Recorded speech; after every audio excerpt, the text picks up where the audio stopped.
restauração. Quando alguém chega numa situação limite, perdido em vícios, em problemas pessoais, em pecados, o que se pode fazer? A Bíblia nos diz que Deus ordena ao profeta Oséias que vá atrás de sua mulher que tinha caído em promiscuidade, que tinha adulterado, e Deus diz que ele deveria amá-la, ir atrás dela. Oséias faz isso, compra a mulher de volta e diz: eu vou me casar com você com amor permanente, com amor eterno. Ele faz aquilo que Deus faz conosco.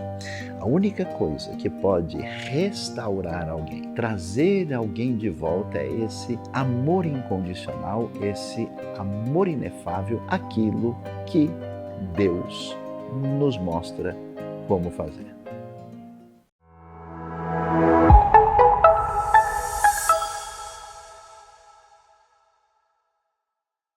Olá, tudo bom com você? Bem-vindo para a IBNU, é muito bom ter você com a gente.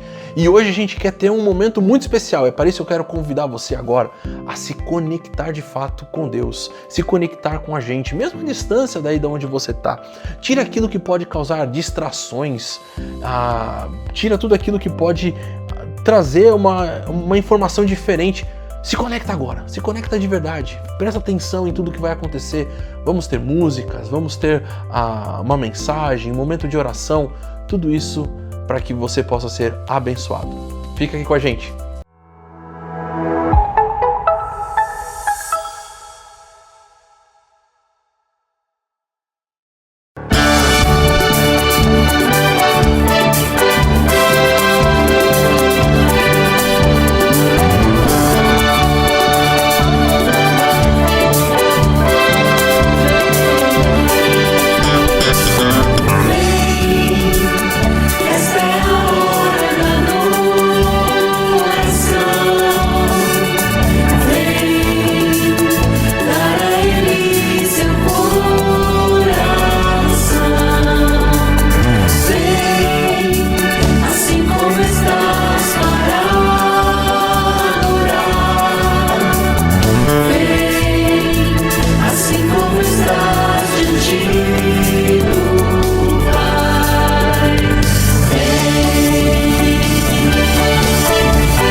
as forças, poder e reis, que a natureza e tudo que se fez,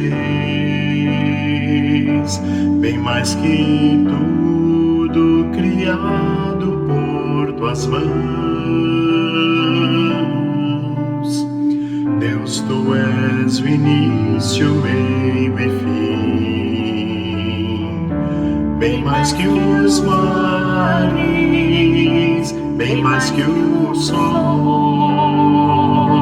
e as maravilhas que o mundo conheceu, e as riquezas, tesouros dessa terra, incomparável és pra mim.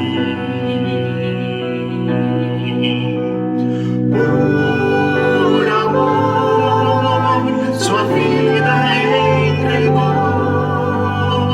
meu Senhor, humilhado foi como flor, machucada no jardim, morreu por mim, pensou em mim, me amou.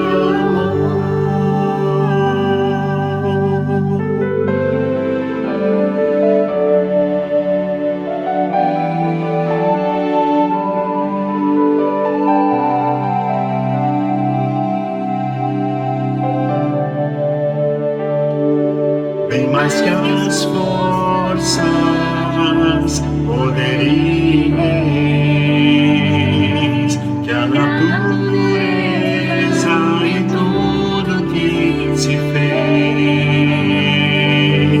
bem mais que tudo criado por tuas mãos. Deus, tu és o início, meio e fim, bem mais que os mares, bem mais que o sol, e as maravilhas que o mundo conheceu, e as riquezas, tesouros dessa terra, incomparável és pra mim. Por amor, sua vida entregou, meu Senhor, humilhado foi como flor, machucada no jardim, morreu por mim, pensou em mim, me amou. Por amor, sua vida entregou, meu Senhor, humilhado foi como flor, machucada no jardim, morreu por mim, pensou em mim, me amou.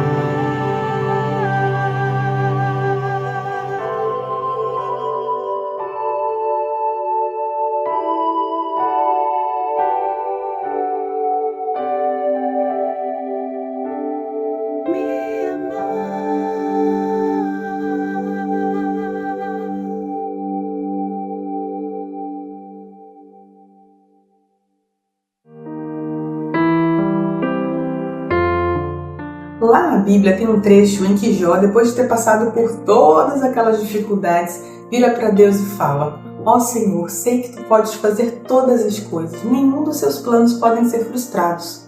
Tu perguntastes: quem é esse que obscurece o meu conselho sem sabedoria? E mais para frente, Jó vai e reconhece: Certo é que falei coisas que eu não compreendia, coisas maravilhosas demais que eu não poderia entender. Vamos orar nesse momento, entendendo que às vezes a gente não entende tudo que Deus está fazendo na nossa vida, mas Ele está caminhando ao nosso lado. Senhor Jesus, por favor, Pai, sonda os nossos corações, examina o nosso espírito, abençoe cada pessoa que estiver assistindo esse vídeo nesse momento, Senhor, esse culto, que possa ser abençoada pela Sua palavra, que nossos corações sejam quebrantados, que a cada dia nós possamos Te conhecer mais e mais. Obrigada, Senhor, por estar presente em nossas vidas. Obrigada, Senhor, por essa palavra aqui agora. Eu Te agradeço por tudo que o Senhor tem feito por nós e peço que abençoe cada pessoa que está assistindo esse vídeo nesse momento. Em nome de Jesus, amém.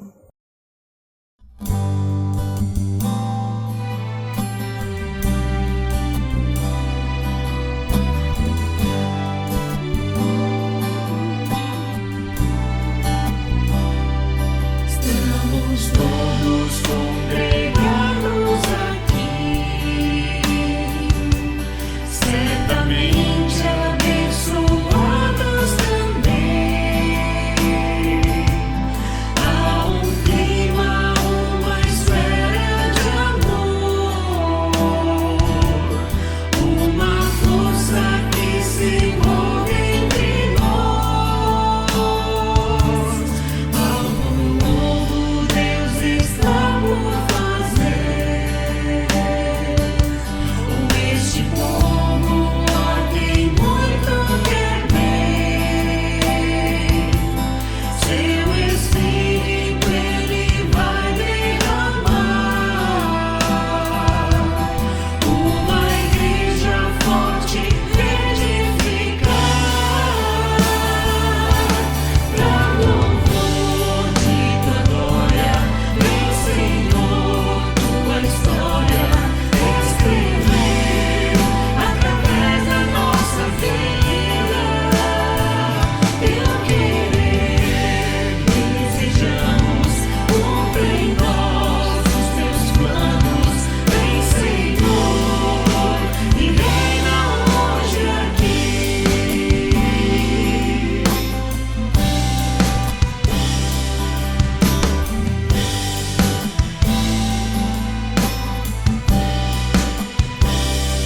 Estamos todos congregados aqui, certamente abençoados também. Há um clima, uma esfera de amor, uma força que se move entre nós. Algo novo Deus está por fazer. Este povo a quem muito quer bem, seu Espírito Ele vai derramar. Uma igreja forte edificar, pra louvor de Tua glória. Vem, Senhor, Tua história escrever através da nossa vida. Teu querer, desejamos, cumpre em nós os Teus planos. Vem, Senhor, e reina hoje aqui. Pra louvor de Tua glória. Vem, Senhor, Tua história escrever através da nossa vida. Teu querer, desejamos, cumpre em nós os Teus planos. Vem, Senhor, e reina hoje aqui.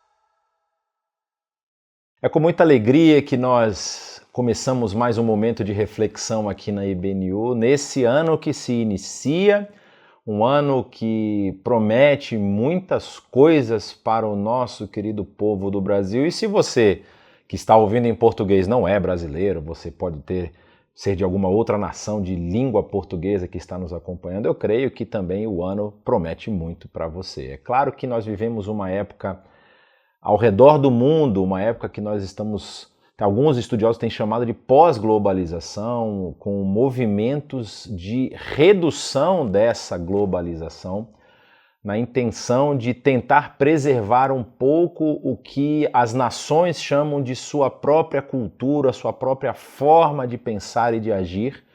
Porque se tem uma coisa que a gente viu com esses anos de globalização, décadas, na verdade, de globalização que tem acontecido, moedas se tornando cada vez mais fortes fora dos seus próprios países, blocos sendo definidos por protecionismo e uma circulação muito grande de pessoas, né, saindo das suas casas, dos seus países de origem para outros lugares, é que muitas vezes você acaba carregando consigo muito da sua cultura, da sua história, daquilo que você acredita para esses novos lugares, e em grande parte desses movimentos há um choque de culturas, um choque de realidades. Países como, por exemplo, o norte do norte da Europa, como a Alemanha, como a Holanda, como Dinamarca, têm enfrentado problemas sérios ali de aculturamento de cidadãos que vêm de países que eles são chamados ali de terceiro mundo, né? Países, por exemplo, que estão na ascendente econômica ou ainda enfrentam grandes problemas internos de governo e de problemas estruturais, ou seja, problemas de diferença de classes sociais, de grande diferença de poder aquisitivo entre a sua população, e essas populações que muitas vezes estão em regiões mais pobres vão para esses países considerados países mais desenvolvidos para tentar a sua própria vida, mas lá eles encontram elementos de uma cultura que os próprios cidadãos locais não estavam assim tão preocupados em modificar, porque já conhecem, já vivem há tantos anos dessa forma. Eu cito um caso muito interessante que aconteceu ainda no ano passado, de um problema que foi levantado por cidadãos locais do interior da Alemanha.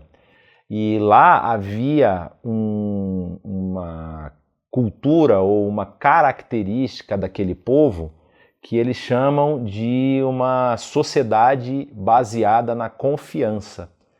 E como que essa sociedade se organizava em alguns momentos? Ela, por exemplo, tinha produtores locais, fazendeiros, alguns produtores de leite, alguns produtores de ovos, de galinha e tudo mais, que tinham na fronteira ali das suas propriedades pequenas bancas, como se fosse uma banca de feira, como nós temos, por exemplo, em alguns lugares aqui da cidade de São Paulo, creio que tem em vários lugares do Brasil, aquelas banquinhas de feira, onde eles deixavam seus produtos, e uma sociedade que era baseada na confiança, os produtos estavam lá sem nenhum tipo de vigilância. Eram produtos que eram produzidos, por exemplo, imagina o cara que engarrafou várias garrafas de leite, aquelas garrafas de vidro, vai lá na sua barraquinha, é uma região muito fria, naquela região de onde eu estou falando, então não tinha problema, por exemplo, elas não precisavam ficar no freezer, porque era uma região muito fria, colocava as garrafas lá e colocava um papel dizendo que cada garrafa custava, por exemplo, 4 euros, 3 euros.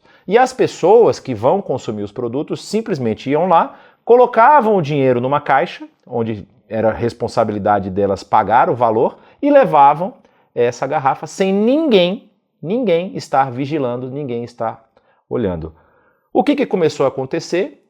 O recurso que aparecia nas caixas não condizia com a quantidade de garrafas que estava sendo colocada lá. Então esses produtores eles começaram a colocar câmeras dentro das caixas para ver o que estava acontecendo. E foi percebido que pessoas de outras culturas, que não tinham esse costume de viver numa sociedade de alta confiabilidade, estavam roubando esses elementos. Então a sociedade ali precisava agora se adequar, se adaptar. É um caso muito difícil, muito ruim da gente trazer aqui, mas é uma realidade. A gente não adianta pensar ou querer que as coisas funcionem apenas pela força do pensamento. A sociedade precisa agir para que ela melhore os seus índices, para que ela melhore a sua estrutura. E quando nós falamos de sociedades baseadas na confiança, essas sociedades elas existem após anos e anos de conflito.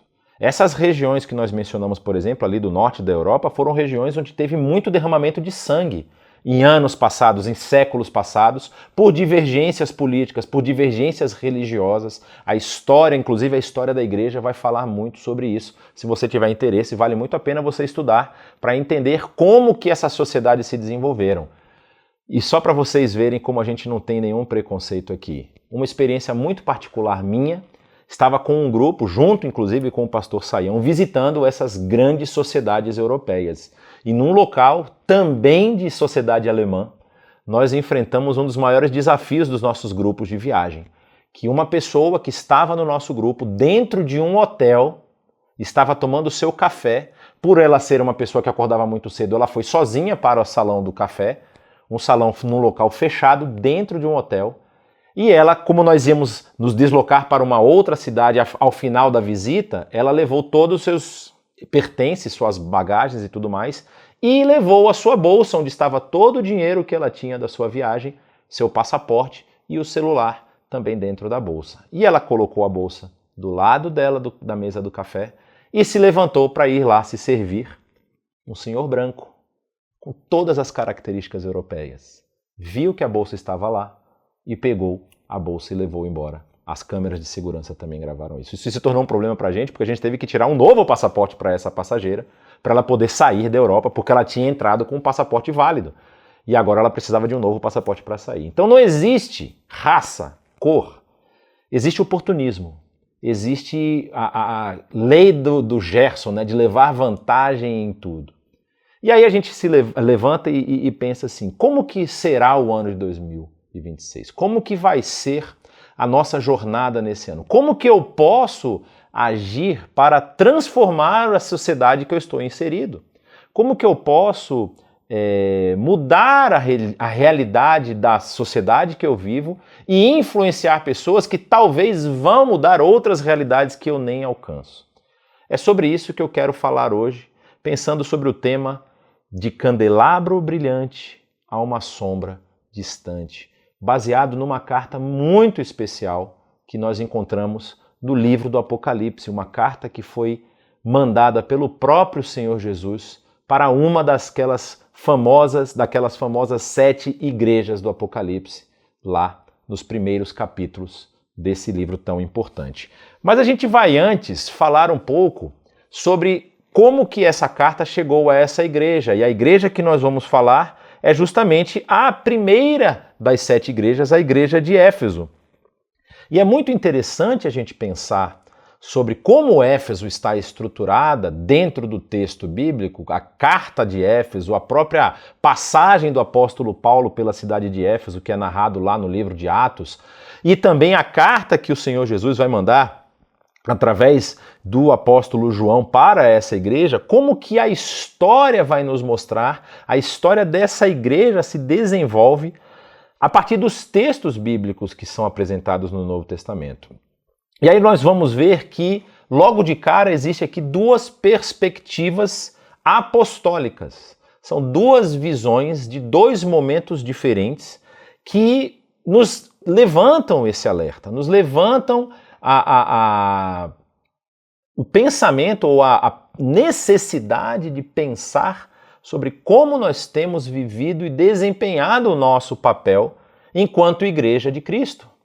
Olha que interessante, Paulo vai escrever a sua carta aos Efésios por volta da década de 60.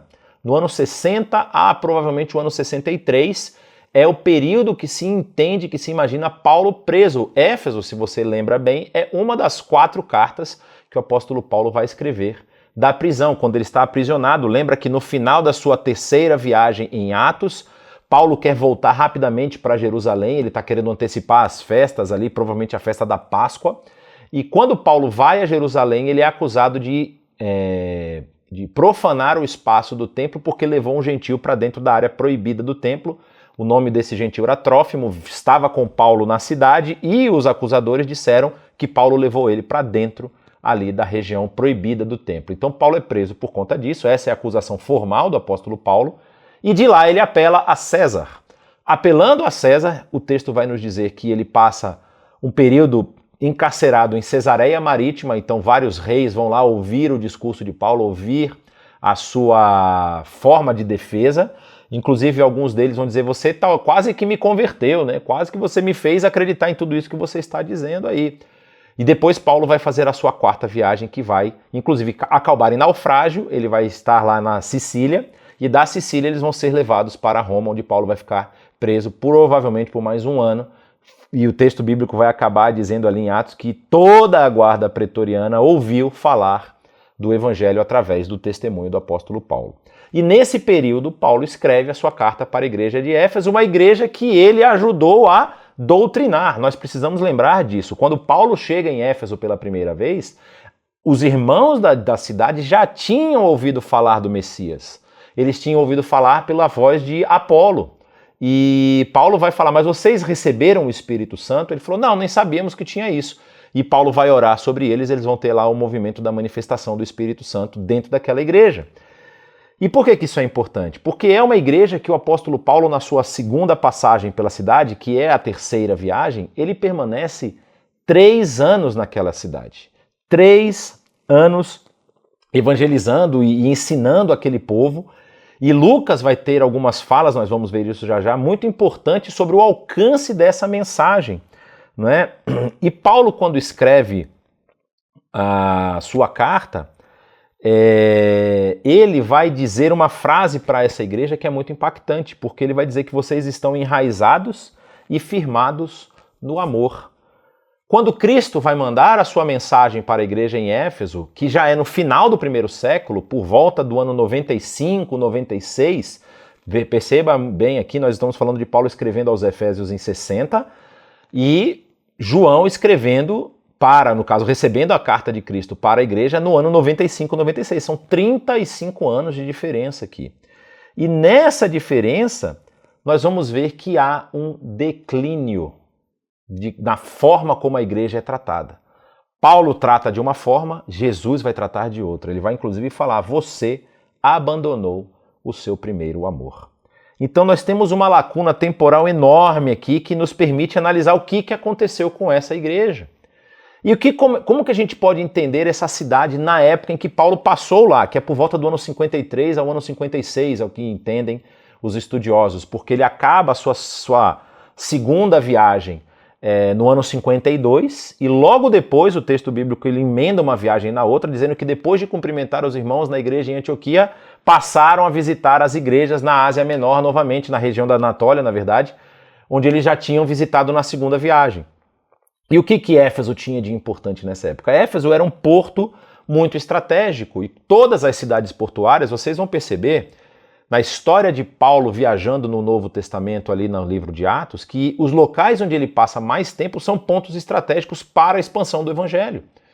Tanto Corinto, que era uma cidade extremamente importante, que tinha um caminho durante uma parte do ano que era muito utilizado para chegar mercadorias até Roma, como Éfeso aqui, que era porto de entrada de toda a Ásia Menor. Havia uma outra cidade concorrente de Éfeso, mas que na época não tinha a mesma importância, não recebia a mesma atenção das outras cidades, dessa cidade, que era a cidade de Esmirna.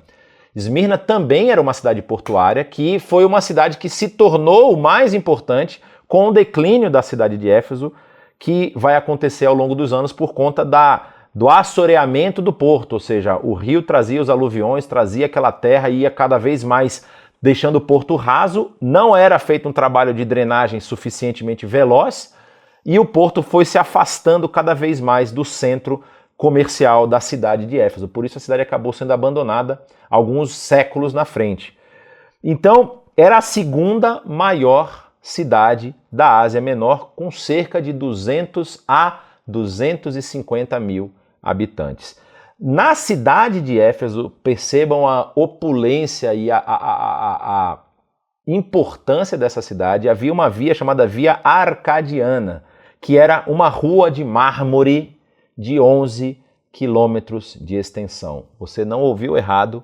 O mármore que você quer colocar na sua casa lá, que está caríssimo, granito, mármore, né, que são pedras lindas. O mármore de Carrara, lá tem o mármore de Mármara, que também é maravilhoso na região ali de Éfeso. Esse mármore era piso para carroças passarem em Éfeso. Era isso mesmo que você ouviu. Conectava desde o porto até o interior da cidade, passava pelo centro da cidade. Parte desse mármore pode ser visto ainda hoje, quando nós visitamos as ruínas de Éfeso.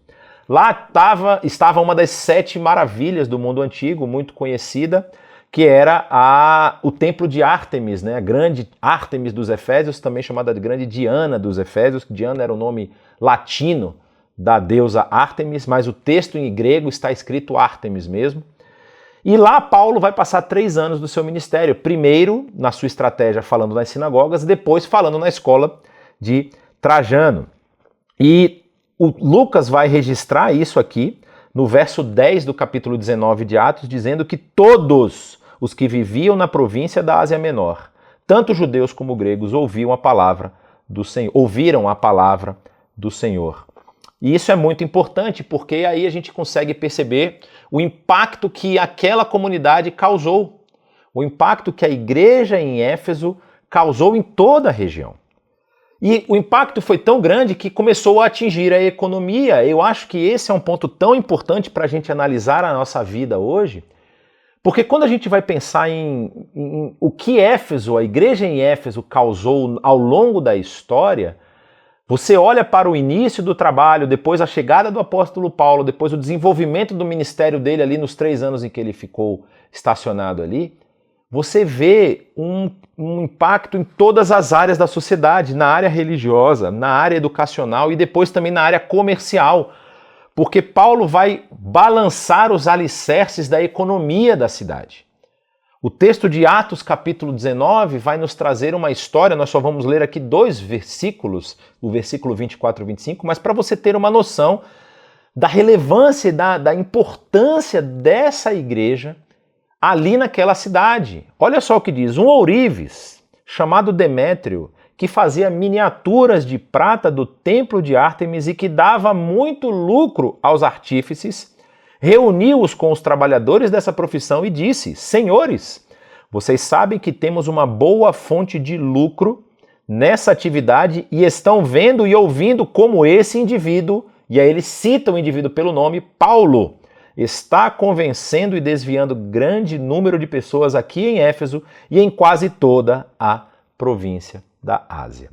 Esse é um texto muito importante porque o final desse texto vai mostrar uma revolta, uma turba social ali com os habitantes da cidade de Éfeso, ao ponto de levar 25 mil pessoas. O teatro de Éfeso cabia entre 30 a 50 mil pessoas.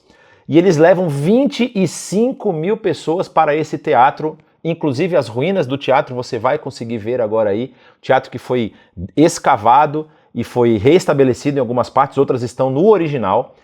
Cerca de 25 mil pessoas estavam dentro desse teatro gritando por 2 horas, gritando: grande é a Ártemis dos Efésios. Ou seja, eles estavam cantando uma música ou gritando uma palavra de ordem que combatia a mensagem que o apóstolo Paulo estava pregando naquela região.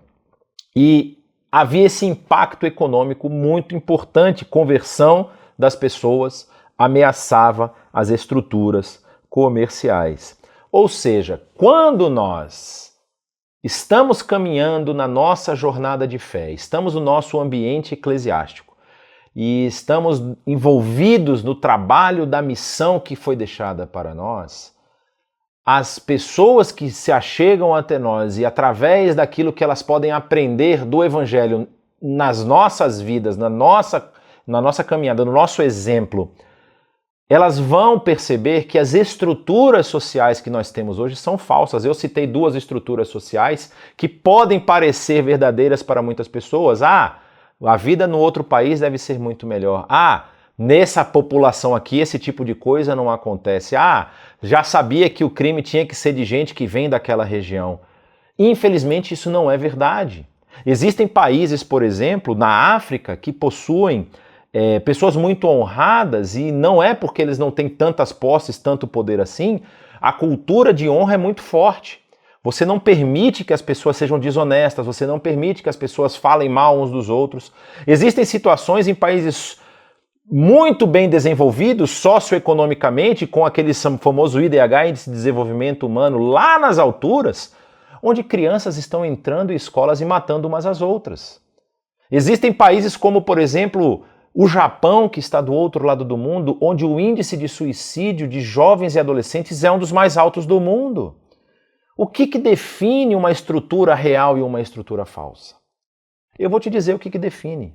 O que define uma estrutura real é aquela que é perene, eterna, que não muda. Por isso que a mensagem do Evangelho, ela é uma estrutura real. Porque ela não aponta apenas para os elementos da nossa existência agora, mas ela aponta para coisas que estão por vir e que são eternas. Coisas que existem desde antes da fundação do mundo. Estruturas que não se abalam com a ida e vinda dos desejos humanos. Estruturas que não se submetem à vontade do ser humano. E é isso que é importante a gente aprender aqui. Quando Paulo começa a anunciar essas coisas para essa realidade em Éfeso, as pessoas começam a olhar para si, olhar para a sua sociedade e abandonar práticas falsas, rotas, apodrecidas que vão sucumbir ao teste do tempo. Mas como que você pode ter certeza disso, Jonatas? Como que você pode afirmar que as coisas vão sucumbir? Cadê o templo de Diana? Onde estão os seguidores de Diana dos Efésios? Onde estão aqueles ourives, os artífices que faziam imagens, pequenas esculturas do templo? Aliás, se você for na cidade de Éfeso hoje, a cidade ruína de Éfeso hoje, você vai encontrar várias estruturazinhas, estatuetas desse tamanho e pequenas estruturas de mármore, inclusive, porque o mármore agora ficou barato, né? Agora ficou mais fácil extrair o mármore, ninguém vai fazer mármore para botar na rua. Você tem outras formas de você fazer pavimentações que são muito mais seguras, inclusive, como, por exemplo, a invenção do asfalto, que permite que os carros viajem em velocidades muito maiores do que as carroças viajavam antigamente e permitem que eles freiem também com muito mais eficiência. Imagina um carro freando no mármore, vai passar direto e não vai parar nunca. Então você tem novas estruturas e tudo aquilo que era defendido por esses artesãos aqui acabou, sucumbiu. Então, quando nós estamos caminhando e estamos andando focados na verdade do Evangelho, nós podemos ter certeza de que isso vai durar para sempre. Mas aí é muito interessante a gente entender como que Paulo fazia isso. Paulo tinha uma estratégia evangelística muito clara, ele sempre ia primeiro nas sinagogas. Por quê?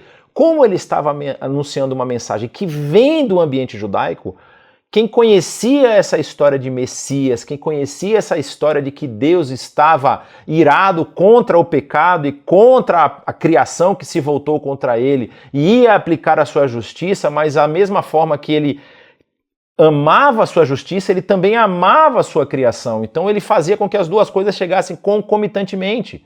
E para que isso fosse executado, ele colocou aquele que substituía o papel da criação, que era o Messias, aquele que seria sacrificado como cordeiro pascal em função do povo. Retomando aquela ideia lá da Páscoa de que o cordeiro ia preservar o primogênito de todas as famílias de Israel que estavam no Egito. Então esse cordeiro que representava a vida do primogênito agora teria uma ampliação com o cordeiro que tira o pecado do mundo, ampliando essa salvação para toda a humanidade, todo aquele que crer nele. Então, Paulo ia primeiro para os judeus. Você já conhece as histórias do Antigo Testamento, você conhece as histórias dos patriarcas, conhecem a lei de Moisés. Então percebam que Deus executou o seu plano. Chegou aquele que veio transformar todas as coisas. Quando esses judeus muitas vezes rejeitavam e expulsavam Paulo da sinagoga, existem vários relatos, ele vai fazer isso em Listra, Icônio e Derbe também, e ele tem aquela ação que ela é narrada como uma ação de estou me libertando da obrigação com vocês, que era sacudir o pó das roupas, né, da sua túnica, ele sacudindo o pó, dizendo assim, olha, não tenho mais nada com vocês, fiz a minha parte, vocês rejeitaram a minha mensagem. E aí ele saía e ia para o debate público, que no caso lá em Éfeso ficava na escola de Trajano, debatendo diariamente essas questões e expondo a mensagem de Cristo, a mensagem salvífica de Cristo Jesus para aquelas pessoas. E aí Lucas vai afirmar, mais uma vez, todas as pessoas da Ásia Menor ouviram falar do Evangelho.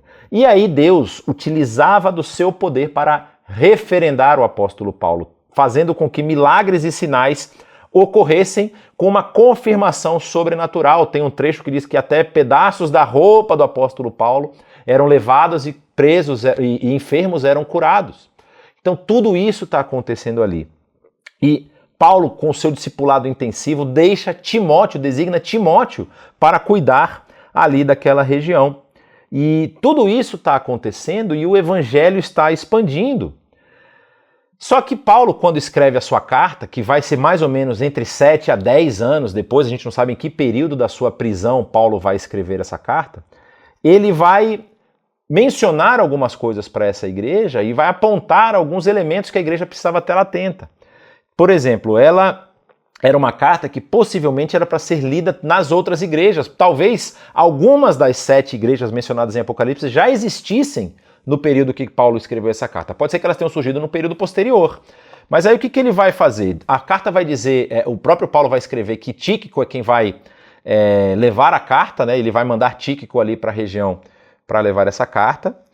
Essa igreja já está mais consolidada sob a liderança de Timóteo e ela vai começar a apresentar alguns desvios doutrinários, porque Paulo também vai mandar uma carta para Timóteo, explicando para Timóteo, a primeira carta a Timóteo, muitos estudiosos entendem que foi mais ou menos no mesmo período que ele escreve a primeira carta a Timóteo, explicando que há alguns desvios doutrinários. Olha só o que ele vai dizer na primeira carta a Timóteo, capítulo 1, versos 3 e 4. Portanto, partindo eu para a Macedônia, roguei que você permanecesse em Éfeso para ordenar a certas pessoas que não mais ensinassem doutrinas falsas e que deixem de dar atenção a mitos e genealogias intermináveis que causam controvérsias em vez de promoverem a obra de Deus, que é pela fé. Então Paulo já começa a perceber que essa igreja pode sim estar permitindo entrar elementos que não fazem parte da mensagem do Evangelho para aquela cidade, para aquela região.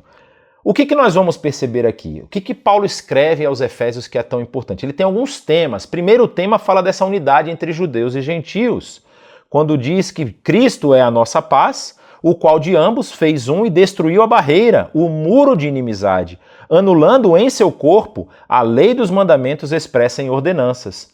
O objetivo dele era criar em si mesmo dos dois um novo homem, fazendo a paz e reconciliar com Deus os dois em um só corpo por meio da cruz, pela qual ele destruiu a inimizade. Falando que não há mais agora divisão entre judeus e gentios, porque todos são um só em Cristo Jesus. E esse fundamento é essencial. A unidade não é negociável, mas ela é fundada em Cristo e não em conformidade externa. Ou seja, Éfeso, que era uma cidade que tinha essa população mista de judeus e gentios, ela tinha um potencial de divisão, porque muitas vezes os judeus ou os gentios iam interpretar de formas diferentes como deveriam caminhar na fé ali, como deveriam caminhar de acordo com essas novas ordenanças. E Paulo faz uma prevenção, ele previne proativamente contra a divisão interna da igreja, dando esse recado para a igreja em Éfeso. Qual outro tema que aparece aqui? O conhecimento de Cristo. Ele vai mostrar que o conhecimento de Cristo é muito mais importante do que esses supostos conhecimentos que estavam tomando a região. Você vai lembrar, talvez, na carta aos Colossenses, Paulo vai enfrentar o que ele chama de pensamento gnóstico, que vai depois se transformar numa doutrina muito forte, muito perigosa, de que havia um pensamento superior que libertava a alma dos desejos e das concupiscências da carne, dos desejos da carne. E Paulo vai alertar eles contra isso, dizendo o seguinte, a partir do verso 3, e oro para que, estando arraigados e alicerçados em amor, vocês possam, juntamente com todos os santos, compreender a largura, o comprimento, a altura e a profundidade, e conhecer o amor de Cristo que excede todo conhecimento, para que vocês sejam cheios de toda a plenitude de Deus. Paulo diz que conhecimento não é apenas uma mera informação intelectual, é uma intimidade experimental com Cristo, que ela é fundada na ética cristã em experiência de amor. Ou seja, ao amar o próximo, você vai cada vez mais experimentar essa profunda graça, esse profundo conhecimento, na verdade, do amor de Cristo Jesus. E está enraizado e alicerçado no amor.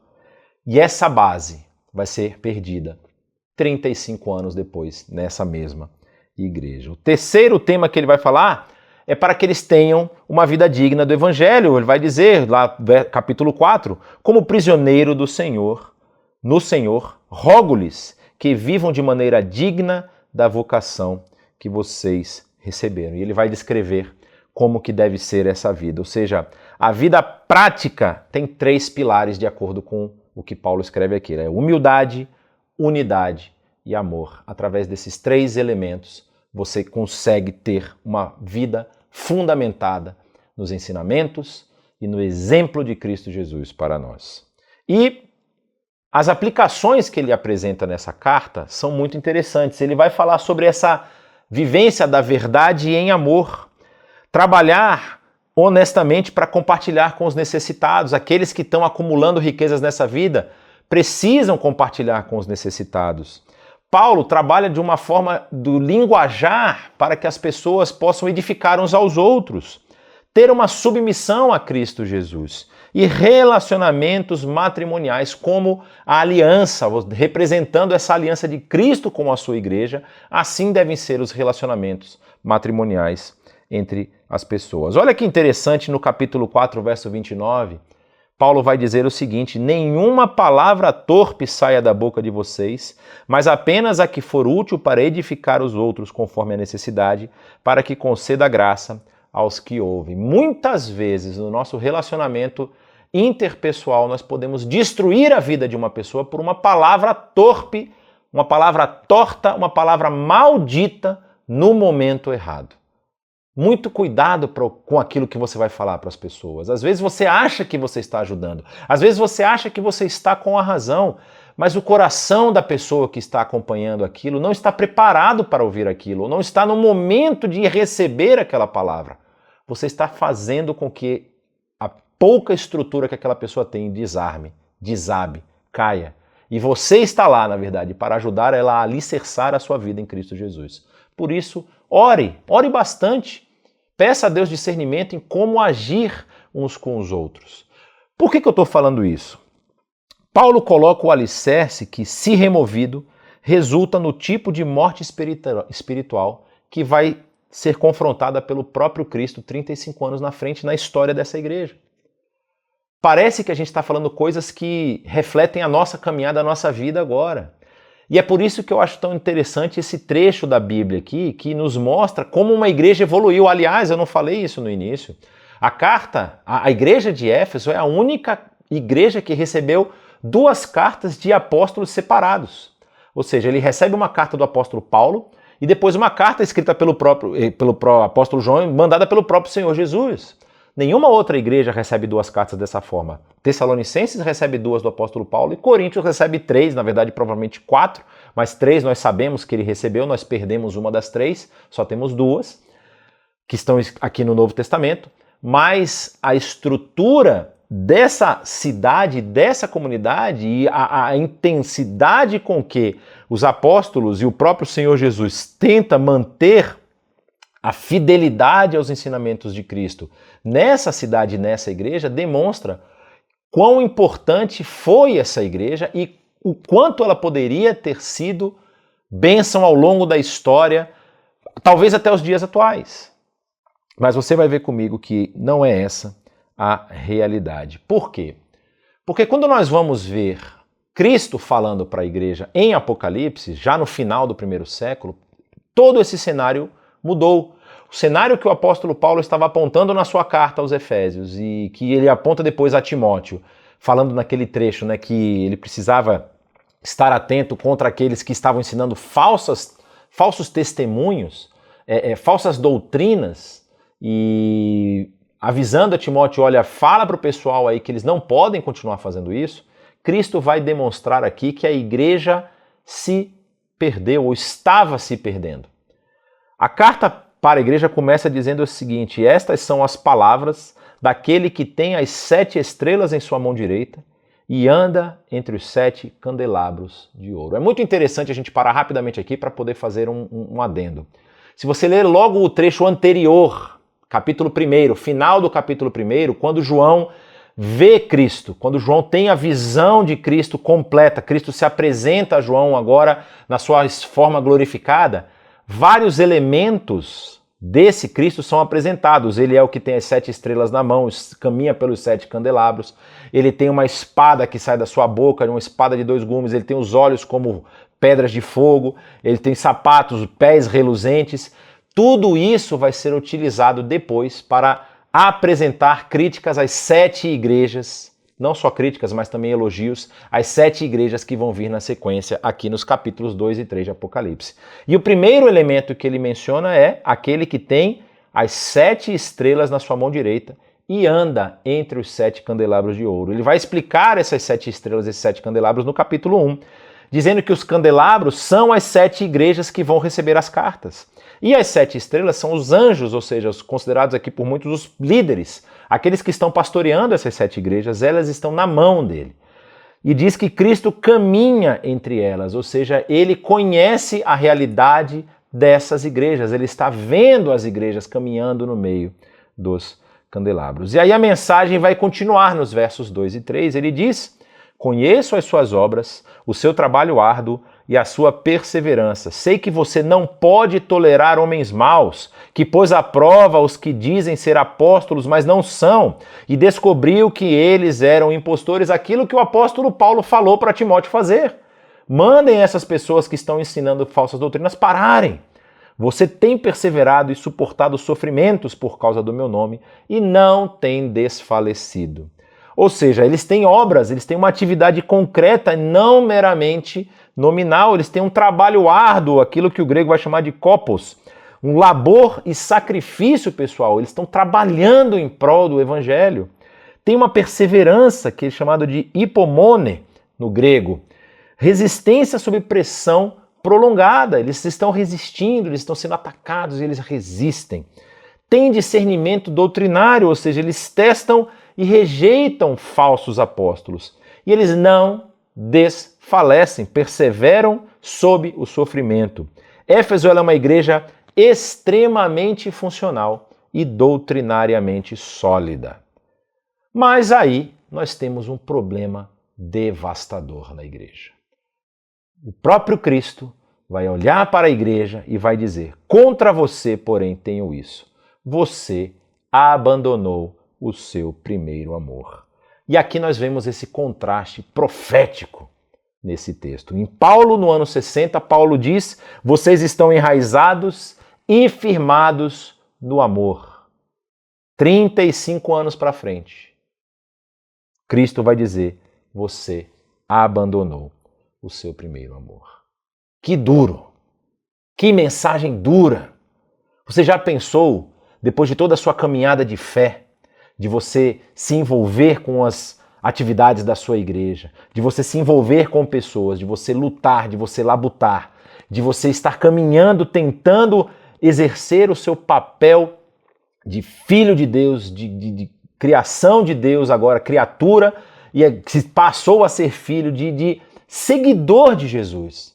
E você receber uma mensagem dessa: você abandonou o seu primeiro amor. Como que isso acontece? Como que isso pode vir a ser? Primeira coisa, a gente precisa entender o que é esse primeiro amor. Existem algumas linhas interpretativas. O primeiro amor pode ser realmente o amor por Cristo. Ou seja, aquela devoção fervorosa inicial, o encantamento com Jesus, uma paixão que foi substituída pelo quê? Por ortodoxia, por regras. Nós sabemos o que temos que fazer para testar os falsos profetas. Nós sabemos o que temos que fazer para ajudar as pessoas. Mas você está fazendo isso no automático. Você não está mais se condoendo com a dor do outro. Você simplesmente sabe que você pode fazer aquilo para se livrar do outro. Você tem também a questão do amor pelos irmãos, que é uma outra possibilidade, ou seja, generosidade espontânea, cuidado fraternal, uma comunhão íntima que se torna crítica e dureza contra os outros. Você só sabe criticar, você só sabe apontar o erro, Você não sabe pegar o outro pela mão e caminhar com ele, ensinar ele a fazer a coisa correta. Há uma terceira possibilidade, que é esse amor pela missão. A igreja em Éfeso, ela era uma igreja missional, ela vivia o evangelho e vivia para espalhar essa mensagem. E hoje pode ser que, por conta da pressão externa, o medo de sucumbir faz com que você só queira defender o seu status quo. Não, vamos manter isso aqui. Como eu já ouvi isso, gente? Pessoas que estão caminhando na fé, que chegam e começam a ver a igreja crescer, a igreja multiplicar, e aí chega a um ponto onde entram pessoas meio estranhas, com visões diferentes, e eles vão falando assim, olha, vamos parar isso aqui tá bom, o nosso ambiente tá bom, que nem Pedro fez quando Jesus sobe ao monte da transfiguração e tá lá entre Moisés e Elias, aí Pedro fala, Senhor, aqui tá muito bom, vamos ficar por aqui, 3 tendinhas, uma para você, uma para ele, um para Elias, para Moisés, para Elias, a gente fica por aqui, que tal? Olha que ideia fantástica, Senhor. Não é para isso que nós fomos chamados. Nós fomos chamados para entregar a nossa vida na transformação da sociedade que nós estamos. E aí, a última interpretação é que é uma combinação dos 3. Você deixa de amar a Cristo, você deixa de desenvolver aquele amor pelos irmãos e o amor pela missão. Isso vai afetar diretamente o seu relacionamento com o seu Senhor. Isso muitas vezes acontece gradualmente. Isso não acontece como uma explosão de eventos. Acontece paulatinamente. Você começa a fazer a obra de Deus, gradualmente esquecem do Deus da obra. Vocês passam a fazer por atividade. Tem que fazer, tem que cumprir. Muitas vezes pessoas são atropeladas nesse processo. Você também tem a questão da luta e do medo. Você tem uma perseguição externa aumentando. O caso da igreja de Éfeso, Domiciano, aumenta em muito a perseguição dos cristãos naquela época. E aí a igreja se torna defensiva. A igreja se fecha, a igreja fala, olha, vamos tentar provocar o mínimo possível dos olhares das pessoas. Hoje nós vivemos uma situação análoga. Nós temos sido atacados por fora e por dentro. Pessoas entram nas nossas igrejas e nos acusam de fazer coisas que são contrárias ao que a sociedade está esperando. Vocês têm que ser mais abertos, vocês têm que aceitar mais as pessoas. E não significa desprezar, menosprezar pessoas que pensam diferente da gente. Significa amar e orientar elas a respeito daquilo que Deus deixou para elas, daquilo que Cristo ensinou que elas devem fazer. E não simplesmente abraçar todo tipo de pessoa que entra na igreja com o jeito que ela tiver. Jesus mesmo faz isso no seu ministério. Quando ele perdoava as pessoas de pecados que eram notórios, ele tem aquela frase famosa, vá e pare de pecar. Vá e não volte a cometer esse pecado. Então o nosso caminhar tem que levar as pessoas a isso. Agir com amor, com misericórdia, mas agir com doutrina, com caminhos retos, para que a pessoa não volte a se envolver nas ações pecaminosas. Pequenos compromissos, pequenas falhas que nós cometemos, nós vamos concedendo pouco a pouco e cumulativamente a gente se afasta da visão original. Talvez isso não seja tão importante, talvez fazer esse tipo de coisa não é tão relevante. Talvez a gente tenha momentos de oração na igreja, a gente pode diminuir isso, tem muito, né? A gente pode parar de investir em tal trabalho missionário em tais lugares. Não é isso, não é para isso que a gente foi chamado. E a gente acaba perdendo a visão original. A visão original que devia nos impulsionar para entregarmos tudo pelo Evangelho. E a gente às vezes quer entregar os 10%. Mas não mexe nos meus 90% aqui não, porque eu tenho muita coisa para fazer com os 90%. Essa é a mensagem que Cristo está entregando à igreja em Éfeso. E quando a igreja acorda, ela já está morta. Isso é muito, muito sério. E aí não fica por isso mesmo. O mesmo Cristo diz, lembre-se de onde caiu, arrependa-se e pratique as obras que praticava no início. Se você não se arrepender, virei a você e tirarei o seu candelabro do lugar dele. O que Cristo está dizendo para a igreja aqui? Vocês lembram que eu falei logo no início da menção do Apocalipse? Que os 7 candelabros eram as 7 igrejas. E Cristo caminha no meio dos candelabros. Se ele está dizendo que ele vai remover o candelabro, ele está dizendo a igreja de vocês vai deixar de existir. E isso pode acontecer com a gente também. Cristo pode estar dizendo para a sua igreja hoje, se vocês não mudarem de atitude, pode ficar tranquilo que eu vou remover o candelabro de onde vocês estão. E vocês vão deixar de ter essa relevância que vocês acham que tem, porque vocês estão afastados daquilo que eu disse que era para vocês fazerem. Então, ele fala 3 imperativos muito importantes aqui. Primeiro, lembre-se, para despertar a memória, diagnosticar o ponto da queda. Não é amnésia, é escolha. Escolha voltar. Depois ele diz, arrependa-se, que é essa metanoia, a transformação da mente que leva à transformação da direção. Nós temos a oportunidade aqui no início desse ano de olhar o que temos feito como igreja e como temos agido na sociedade para pensarmos se temos sido a igreja de Cristo ou se temos sido apenas um clube social que nos reunimos todos os domingos. E você que me assiste aqui pode estar me assistindo de vários lugares do mundo. Como você tem agido na sua sociedade? Como você tem feito isso? Talvez você tenha feito um trabalho maravilhoso. Glória a Deus por isso. Continue fazendo. Talvez você realmente está enfraquecido, está apagado, esqueceu do primeiro amor. Volte, arrependa-se e mude de direção. Volte às obras, ele conclui dizendo. Faça uma ação concreta. De que forma isso pode acontecer? Através da oração, da adoração genuína, do serviço aos outros, da generosidade.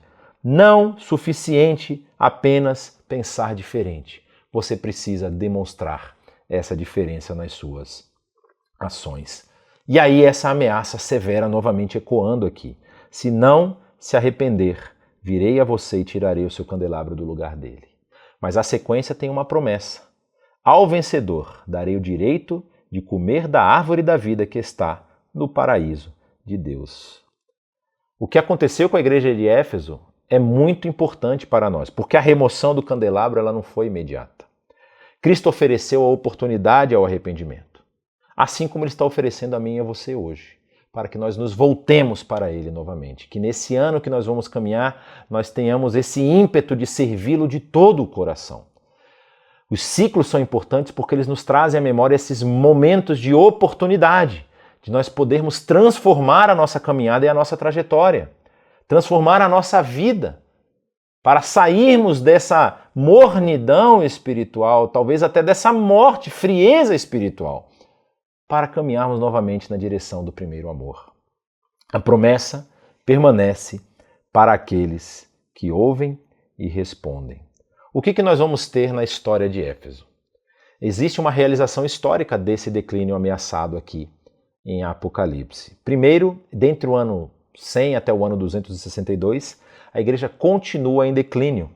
O porto de Éfeso passa a ser abandonado por conta do assoreamento do porto, a cidade se afasta do mar, e aí tem também uma grande crise de malária na região, afastando os habitantes da região. Depois, no ano 262, há um grande terremoto na região e o templo famoso de Ártemis é destruído e não é mais reconstruído. A igreja não recobrou a influência daquela região porque as pessoas passaram a não mais ir para aquela região. No período bizantino, que acontece na sequência, há uma basílica muito importante que é considerada uma das basílicas mais importantes do apóstolo João, e ela cristianiza o local que antes era pagão, vai ser construído no local do templo de Ártemis.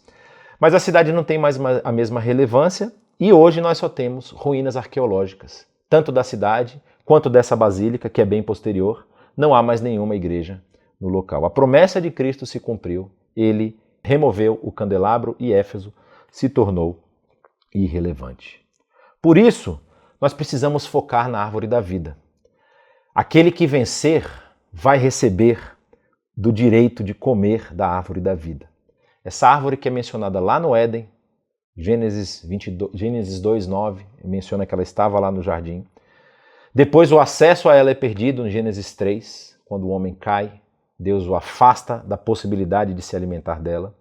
E no final, lá no Apocalipse 22, a vida é restaurada, ou seja, a vida eterna, você poder comer dessa árvore e viver eternamente. Há essa restauração. E Jesus está falando para a igreja em Éfeso, aquele que resistir até o final vai poder se alimentar dela. Éfeso perdeu o primeiro amor, que era essa comunhão com seu Deus. E aí Deus oferece novamente a promessa. Se você tiver uma verdadeira comunhão comigo hoje, você vai ter a verdadeira comunhão restaurada para todos aqueles que perseverarem até o final. Então, como nós podemos agir hoje? O final desse texto da carta de Éfeso diz: aquele que tem ouvidos, ouça o que o Espírito diz às igrejas. Esse apelo não é para a igreja de Éfeso. Esse apelo do próprio Cristo para aquela igreja reflete o apelo de toda a história. Aquele que tem ouvidos para ouvir, ouça. Esse apelo é para hoje. É para mim e é para você. Se você caiu, ainda há tempo de você se levantar. Se você se esqueceu do seu caminho, ainda há tempo de você lembrar. Se você esfriou, ainda há tempo de você arder novamente. A árvore da vida aguarda aqueles que ouvem o Espírito e respondem com coração arrependido. O meu desejo para você nesse ano é que você continuamente faça esse exercício. Você está mais próximo hoje de Jesus do que você esteve ontem? Você está trabalhando para que amanhã você esteja mais próximo de Jesus do que você está hoje? A sua caminhada em direção a Cristo deve refletir tudo isso que a igreja de Éfeso refletia no início. Esse amor, essa dedicação, esse apreço pelos outros, esse sentimento de generosidade, de auxílio uns aos outros, de sustento uns dos outros. Que esse seja o sentimento que você vai desenvolver no ano de 2026. E que através da sua vida, muitas pessoas sejam impactadas pela mensagem do Evangelho, vendo você agir conforme o próprio Senhor deixou de exemplo aqui. Que o Senhor o abençoe nessa manhã.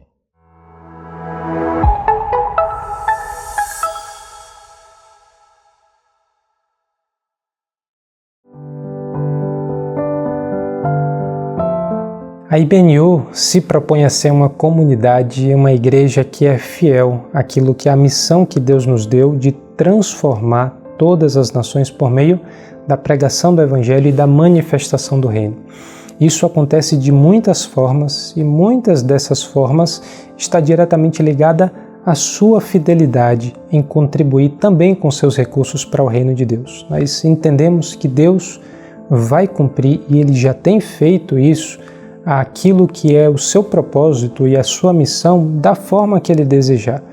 Mas Ele escolheu usar a nossa vida e os recursos que Ele coloca em nossa mão para a construção desse reino que manifesta misericórdia, cuidado e amor às pessoas, inclusive com aquilo que é a nossa ação concreta. Por isso, nesse momento, a gente convida você a participar da manifestação do cuidado, do amor de Deus e do seu reino poderoso através desse ato de fidelidade, que é depositar suas ofertas, colocar o seu recurso diante de Deus para a transformação da realidade de outras pessoas.